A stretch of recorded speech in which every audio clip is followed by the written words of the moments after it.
So the security or smart home technology company that I was working for, you notice I have not given their name yet. I am going to give you a clue. It starts with an A. Now, on the 25th, they made a promise to me. And if that promise doesn't come through, then I'm going to expose their full name. And I don't want to have to do that. But a lot of those companies are struggling right now because of a genius that got on Shark Tank and presented a doorbell camera known as Ring. He did that through Shark Tank.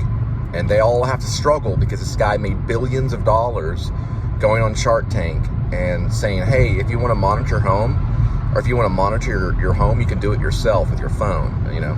So they're competing with that guy, and they're all struggling, and they're a little bit desperate because he hit them hard. This guy made $1 billion in the monitoring business, okay?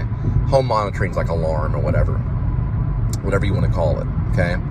Now, on the 25th, there'll be names mentioned to certain people that wanted to get kind of, for some reason, they wanted to get kind of emotional or kind of grumpy with me in this supposed office they have. That will not be mentioned until the 25th, the morning of the 25th, because I'm going to look and make sure everything's there. If everything's there, then I'm going to say they're a pretty good company. If it's not, then we're going to town, buddy. Because there's one thing in the state of Texas that you have to do. If you promise to pay someone for labor or for work that they do for you and you don't, that is big time thievery, okay? Coming from a company that's supposed to protect families and stuff with surveillance, okay, and monitoring. We're going to find out the truth behind this company on the 25th. And I do have names. One guy at one of the top's name is Mike, okay, one of the trainers. His little video, he likes to make videos and train people. So I'll wake up in the morning and I'll check my account. And that'll be on the 25th. If we're good and I like that amount, then we're good. I also set up what's called a solar appointment. That's about $1,000 in commission right there. And listen, I've been ripped off before. When I was a mime at a theater one time, I did very well in tips, and I was glad to just take a $20 that when I did that solo mime piece at a certain theater, because I gave them the rest of the tips as kind of like rent for that particular theater. You can rent out a theater. So I didn't have to take all the tips, and I was fine with just getting a 20, you know, for whatever. It didn't make a difference. But I think I made like $100 that night or something. But when it comes to companies it's not part of my dream. I'm an actor, okay? I'm an actor, okay? And my dream isn't necessarily the same as your dream. You have your dream. But if I'm going to help you on your dream, you're going to help me too. We're going to work together, right? Until I go my way and you go your way. But if you promise to pay and you lie, then that turns into thievery, okay? And you do not want to be exposed as a company as a thief, all right? Because someone can go in and take like a tip jar, okay, of $20 or whatever, and that person's a big-time thief. But another company that's big and has billions of dollars can go and make someone work, and I can't necessarily monitor their thievery, but I can speak about it, okay? I have not mentioned the name of the company, but they are in monitoring, and they do owe me, okay? I did a lot of work over this week. I've showed a little bit of it, and I expect every penny to be there on the 25th. If it's not, you're gonna have a report against you. Savvy? Now, the reason why I'm upset about that is because this company has a lot of money, and I have not seen a single dime since, you know, and I know they're commission only, but the only reason that I wanted to be a part of them is because they promised me what's called paid training. So they made a promise to me, and I made a promise to them. But we'll have to see how things go from this point on. And I'm willing to wait. I'm very patient. I'm not going to tell you the amount of the money, but it's more than what was in a tip jar. That's for sure.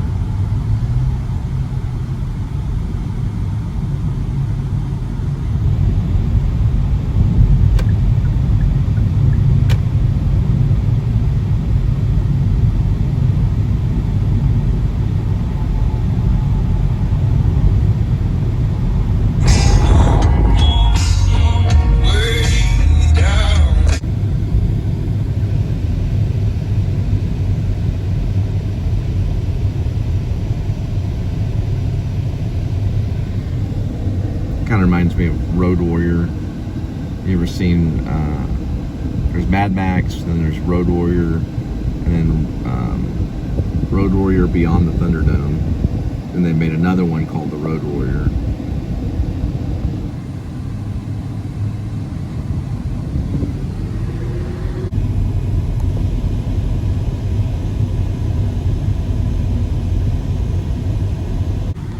All right, help prevent wildfires. Very high wildfire danger. So they're kind of watching out because everything's dry right now. So you have to be extra careful and prevent those wildfires.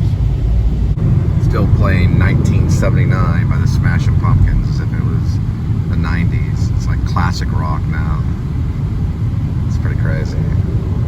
I don't really consider it classic rock. I consider all the hippie music classic rock. I don't consider that. I consider it alternative rock still, you know, because music's timeless, you know. You don't put it in a category of time. It's like you listen to songs from the 40s and the 20s and they're still cool songs, you know. Pretty cool demo.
There and over this way.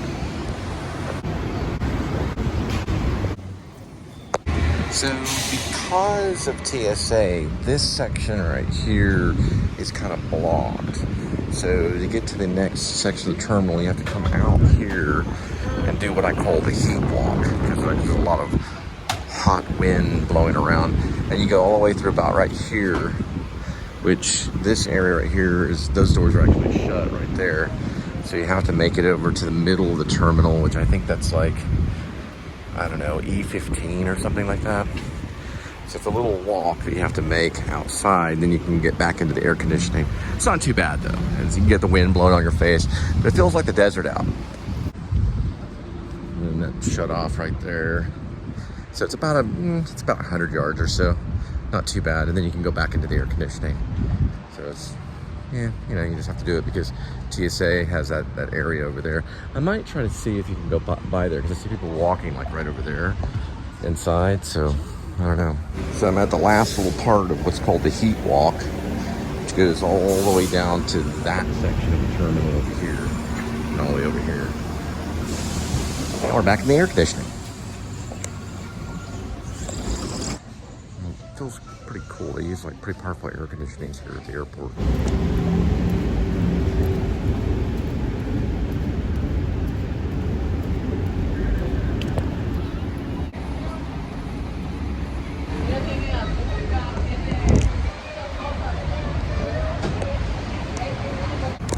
Still kind of recovering on my wrist from pulling a heavy piece of luggage, but it's getting a little bit better. I'm able to kind of move it around like this.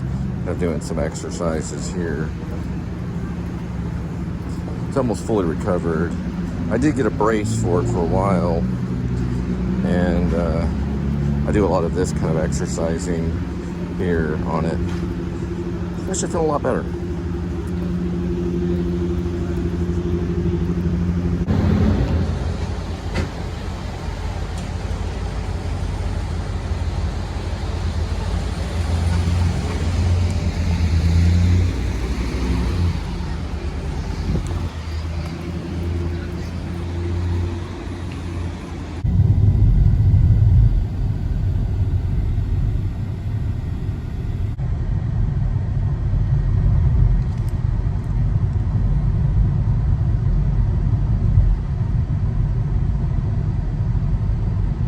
All right, well, we did good today. So, well, not the best, but there's good days and bad days. But regardless, we did do today. And we're headed to go pick up Linda and go see Kitty. What a lot of people don't know about me is when I was very young, I was nearly criminally shy. I'm talking like 4 years old or 5 years old. I was very, very shy. I think one of my nicknames my dad called me was Shy. I was extremely shy. Over time, I had to learn to be outgoing. Those are things I had to work on. I was always in kind of intuitive, kind of inside person. But I had to learn to communicate and be friends with people and things like that. It was very difficult for me. I didn't understand it very well. Having a friend and things like that. And even today, I don't have many friends. I've had one best friend in high school. He was a playwright. His name was Rob. And he was this Latino-Italian guy. We were best friends, and we would talk all the time about stories and stuff like that. I call him Bobby Skez.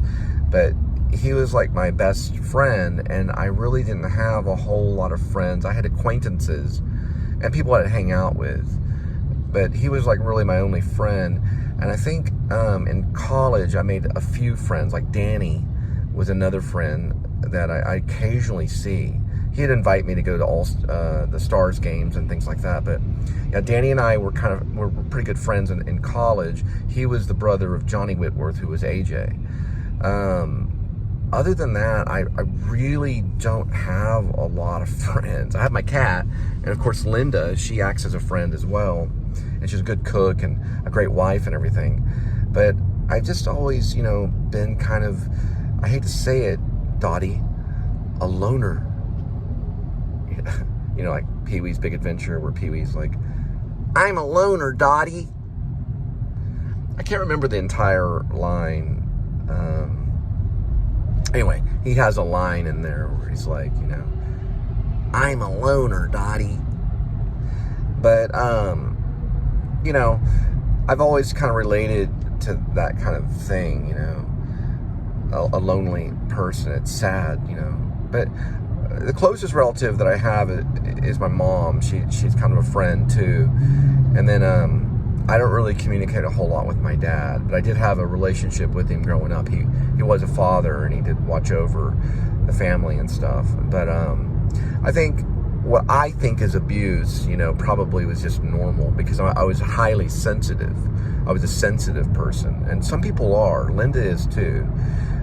You could yell at somebody, and people handle getting yelled at, and they're perfectly okay with it. It's kind of why I mentioned Glenn Ross, that play by David Mamet, because there's yelling in that play, and in the commission work field sells. You got to sell now, close, And to a sensitive person, sometimes they stray to be an artist because of the sensitivity. They're highly sensitive, and they go into the art field because it's kind of independent. And you'll find that many artists are just too sensitive, and they do very well in the art field, or making a show, or doing something like that, because they create their own world, and then they invite people into that world, and it's fun to do, So it's a comfortable place to be. The stage and theater can be very comfortable and welcoming, because we're all there just pretending. Nothing's for real, These are just costumes, and this is a fake sword, and a fake gun, God forbid. And we're just doing mime and pantomiming and talking, And here's a cat, a cat that's part of the show. So it's all just kind of make-believe and fantasy, And so how can that be a threat or be real, because if you're going to be angry, then usually it's not real anger, you know. But then you get the director that's a hard butt and likes to yell at people, and then it's just because they want things to be done a certain way, you know. And they're usually not the best directors when they do that. The tyrant director is not always the best. The one that shares the fun and plays along, those are the good directors. And they're just like, yeah, it's a good idea. Let's do that. Let's try this. And it's like they're playing, you know, and they're free of all the regulations and things like that. And it's only because they want to do that. And in many cases, they're pacifists. So they're not the type to go and fight a war or something like that. They leave that to the people that are psychos. But here's the thing about the artists. They're the ones that are called psycho. What is wrong with a child playing? How crazy is that, you know? Because the adult is supposed to be the hard butt, you know? They're supposed to adult that day and be a hard person.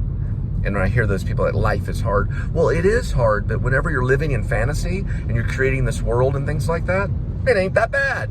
Hey, let's look at the traffic.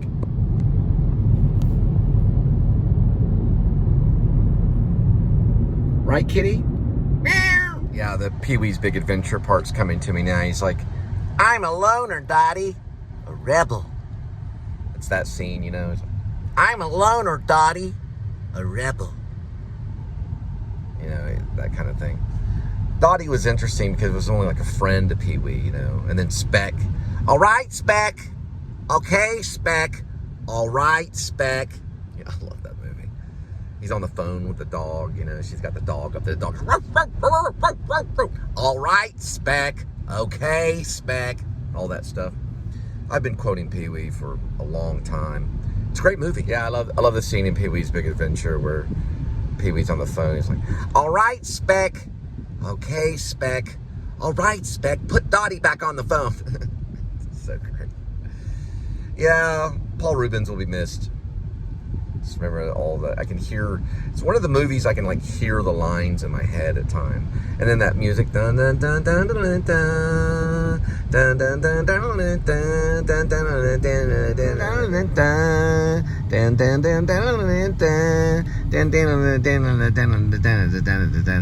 dun dun dun.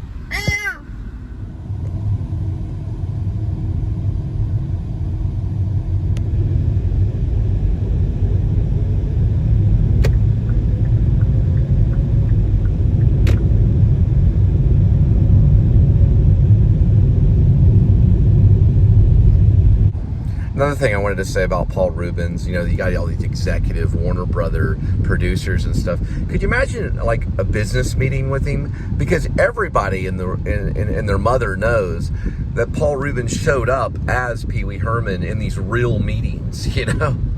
How can you argue with that, you know? The guy shows, it would be, you know, Charlie Chaplin didn't even do that kind of stuff.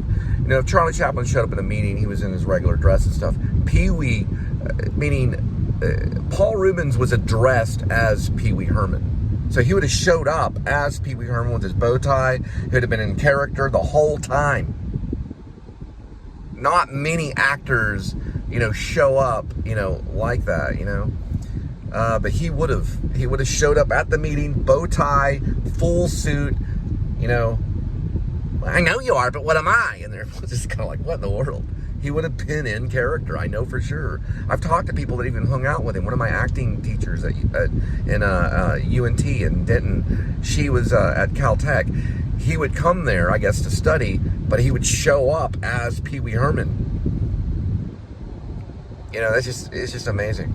He probably was in those meetings, you know, cracking up jokes and doing all the whole thing. I don't even think Robin Williams did that kind of stuff. You know, Robin Williams pretty professionally show up and he would be he'd be Robin Williams, but Paul Reubens would not show up as Paul Reubens. He wasn't Paul Reubens. He was Pee Wee Herman. But there, you know, later on when you see, like when he got older, there are some interviews and he's like actually Paul Reubens and talking about Pee Wee, you know. I saw one of them on YouTube. It's kind of crazy.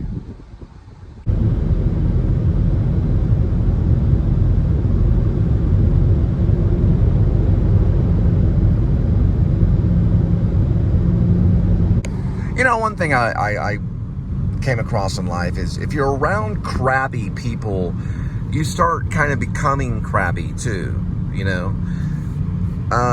It's just kind of one of those things. And then if you're around those crabby people, you just have to, just like find people that aren't so crabby. Crabby in the fact that they're just kind of like,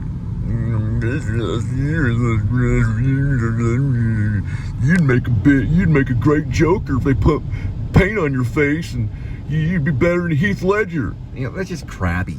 This is Mark IV. This is the Mark IV Parkway, which is the entrance of the gateway of Fort Worth.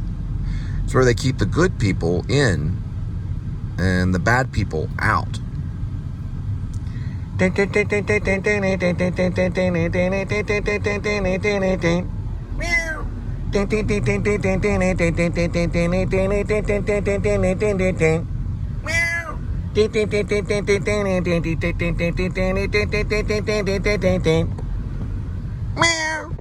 And they're all the way from Oklahoma.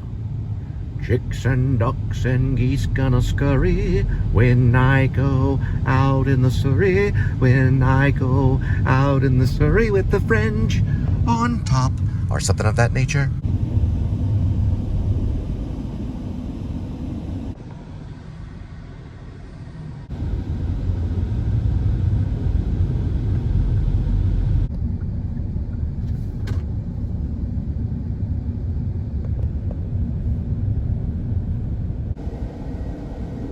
It always feels funny when a big monster truck is kind of behind you.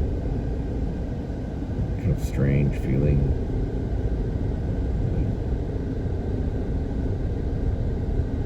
I don't know.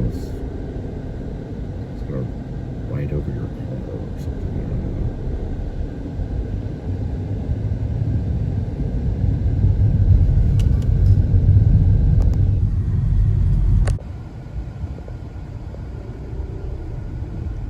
So I got some of these Vienna sausage smoked. These are by Armour. And I was just kind of looking at them. There's 7 grams of protein. Total fat's 10 grams. Let's see what actually is in this, really. So it does have some iron, 60%. My father would get mad at my grandfather for eating these because he felt they didn't have enough nutritional value. It's very strange. My dad. It's like, your grandfather just eats those Vienna sausages. They don't have any nutritional value. But they actually do. They have a little bit. There's some calories. About 240 calories in it. I think there's some sodium in it. Let's see. Yep, there's 26% sodium. It's kind of salty. Let's see what it's made out of. Mechanically separated chicken, water, salt, corn syrup. Contains 2% beef, pork, dextrose, natural flavors. There's chicken broth and all this wonderful stuff. Let's see where it's made from. It's made in USA. So it's a USA product. Maybe that's why he ate it. My grandfather only bought USA. So maybe he just wanted a USA product. So I'm going to eat a USA product known as Vienna sausage smoked. And I usually drink the flavoring water or whatever is in it in honor of my grandfather, who fought in World War II in the Navy on an Air Force or aircraft carrier in the Navy in the Atlantic. Oh, no, wait, hang on. Pacific. Sorry, Pacific. It's the Pacific. The Pacific War.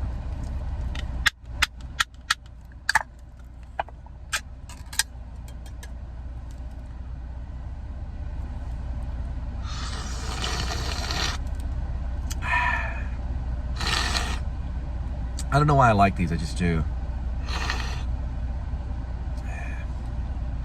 My grandfather was actually behind my father's $1 million business. It was actually my grandfather that helped him do it. Because my grandfather taught my father how to refine gold and silver. Oh, and this is also brought to you by Red Bull. It's an energy drink. It's got like tons of vitamins and niacin and vitamin B6, vitamin B12.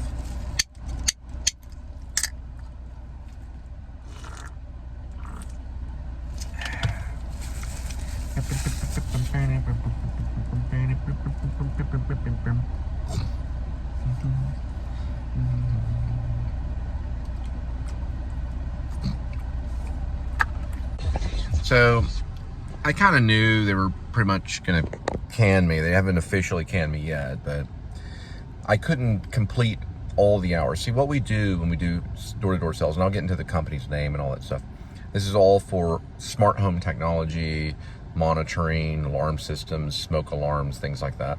We also do doorbell cameras. The thing is that we do recon, is what they call it, from 2 to 5:30, and then we do a second shift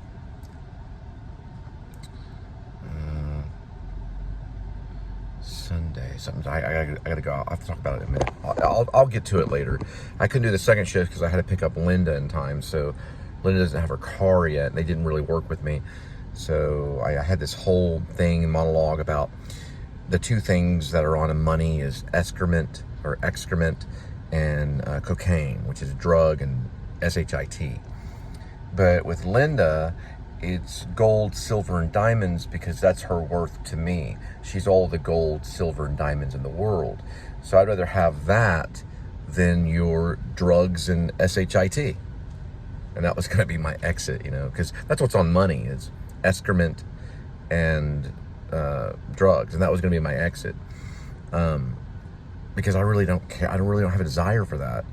I mean, I desire Linda. That's what's important to me. So I had to get myself situated and say, well, that's important to me. You can have all the money you want. I'll take all the gold, diamonds, and silver. I mean, gold, silver, and diamonds in the world, which is what a woman is. That's what it says in the Bible. You treat her like a jewel. So I'll go after what I really want. And you can have the drugs and poop. Well, I guess to, you know, help me feel better, Linda got me a peanut butter shake. I haven't had one of these in a long time. I think they have a deal on them at Sonic right now. So we're going to try it out.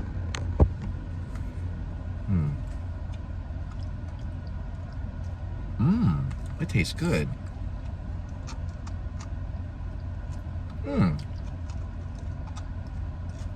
That's good.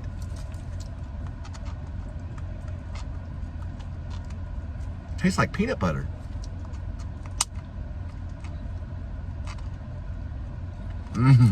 That's wonderful.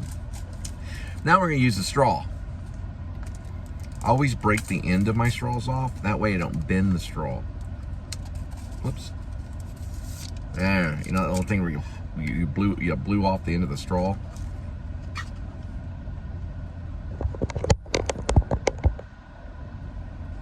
That's pretty good. It tastes like peanut butter.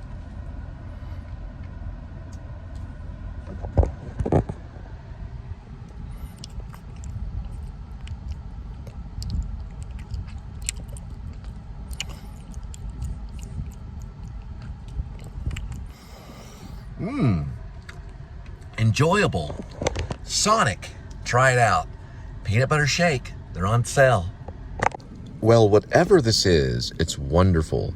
And it's got these little pieces of like cookie at the bottom.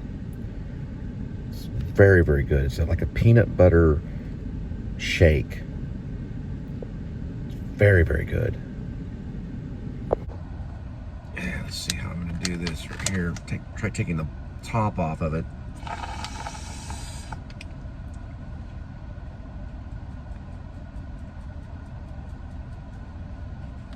And that was a cherry right there.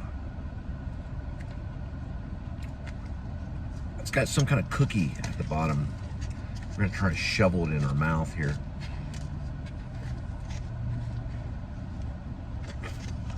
Yeah, it's Oreo.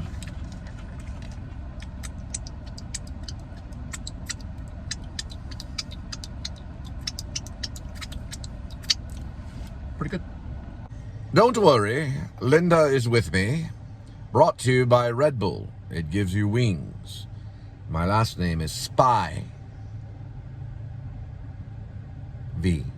I'm reading about Jackson Lamb and slow horses, MI5, military intelligence. In the UK, it goes by MI5. My last name is Spivey.